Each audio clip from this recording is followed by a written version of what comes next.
ভাই আমার half KG গোশ দেওয়া যাবে না? আরে ভাই লোকটা জ্বালাচ্ছে কি করতে রে? এই খেদা তো রে, খেদা তো। আব্বু এবারটা কিন্তু কিদি গোস্ত না কিনলি আর কিন্তু এবারটা ঠিক মতো ভাত না খেয়ে বাড়িতে চলে যাবানে। রিক্সাটাই মেলা ময়লা হয়ে গেছে, মেলা দিন পরিষ্কার করা হয় না। আজকে বাড়ি এসে ধুতে হবে রিক্সাটা, আজকে আবার বাজারে যেতে হবে।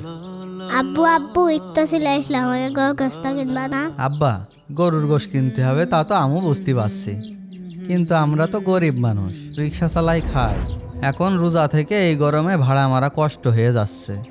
তুমি বাড়ি যাও, আমি তোমার জন্য গরুর গোশ কিনে নিয়ে আসবানে। হ্যাঁ আব্বু এবারটা কিন্তু কিদি গোস্ত না কিনলি আর কিন্তু এবারটা ঠিক মতো ভাত না খেয়ে বাড়িতে চলে যাবানে। আব্বু তোমার রাগ করার দরকার নেই, তোমার জন্য আমি গরু গোশ নিয়ে আসবানে। তুমি তোমার মার কাছে যাও, আমি আসার সময় গরু গোশ নিয়ে আসবানে। হ্যাঁ যাও। আম্মু জানো আব্বু আজকে আসার সময় গোস্ত আনবে না। ছেলের কাছ তো কয়ে দিলাম গরু গোশ আনবানে। কালকে তো আবার বৃষ্টি হইলো, ভাড়াও সেরাম মারতে পারিনি, পকেটে সেরাম টাকাও নেই। গোশ না নিয়ে আসলে তো আমার মনে আবার মন খারাপ করবে না। যাই, আল্লাহ ভরসা। সামনে ঈদ, কত কিছু কেনাকাটা বাকি। ওহ হো, বাজারের ব্যাগটা তো আনা হয়নি। এই রফিক, জি স্যার। ওই বাজারের ব্যাগটা দিস তো, আর তোর ম্যাডামকে বলে বাজারের লিস্টটা নিয়ে আসে দে। ঠিক আছে স্যার। রোজা থেকে আর কতক্ষণ দাঁড়াই থাকবো? কি ব্যাপার, এখনো আসছে না কে? এই রুকসানাকে দিয়ে আর হবে না, সবসময় দেরি করে। স্যার বাসায় তো একটা ব্যাগও নাই, আর ম্যাম বললো বাজারের লিস্টটা আপনাকে টেক্সট করে পাঠিয়ে দিবে। ও আচ্ছা, ঠিক আছে, তাহলে আমি গেলাম, থাক। এই রিক্সা,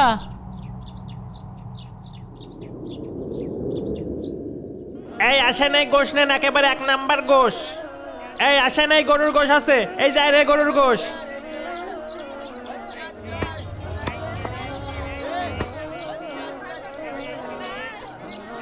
এই সারা বাজারের ভালো খালি আমার কাছে। রোজা রমজান মাস, সামনে ঈদ, আজকে কি ভালো মাংস? আসসালামু আলাইকুম ভাই। ওয়ালাইকুম আসসালাম। একটু ভোর ভোর আসলে ভালো হতো।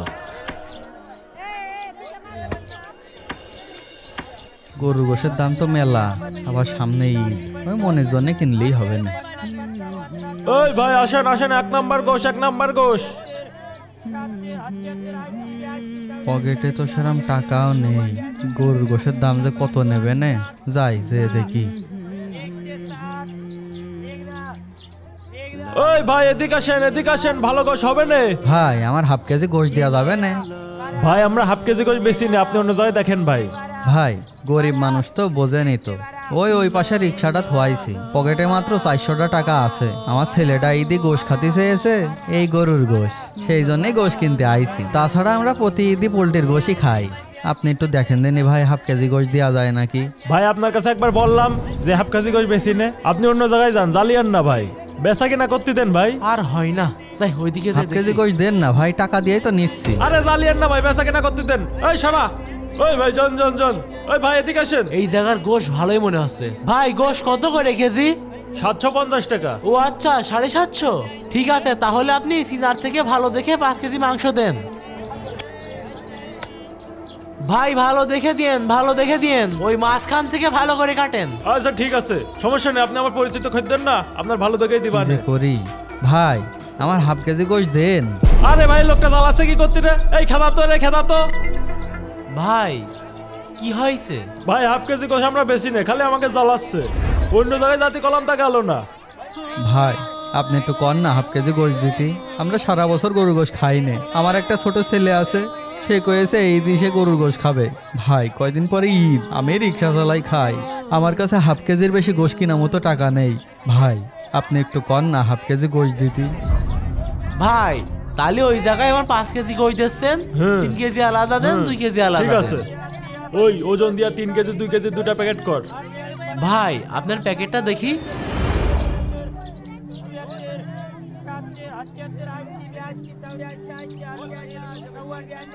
ভাই এই 2 কেজি গোশ আমার দিচ্ছেন? ভাই ঈদ তো বছরে 2 বারই আসে, আর এই ঈদে অনেকেই গরুর গোশ কিনে খেতে পারে না। আর আপনি যে ছেলের কথা বললেন, ভাই আমারও একটা ছেলে আছে, ওর জন্য এই গোশটা কেনা।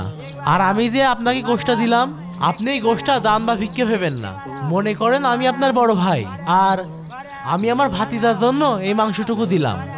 বুঝলাম, কিন্তু ভাই কোনো কিন্তু নয়, ঈদে গোশ খাওয়াটাই তো বড় বিষয় না, সবচেয়ে বড় বিষয় হচ্ছে আত্মতৃপ্তি। আমি আপনাকে 2 কেজি মাংস দিয়ে যে শান্তিটা পেলাম, এই শান্তিটা আমি ঘরে বসে 10 কেজি মাংস খেয়েও পেতাম না।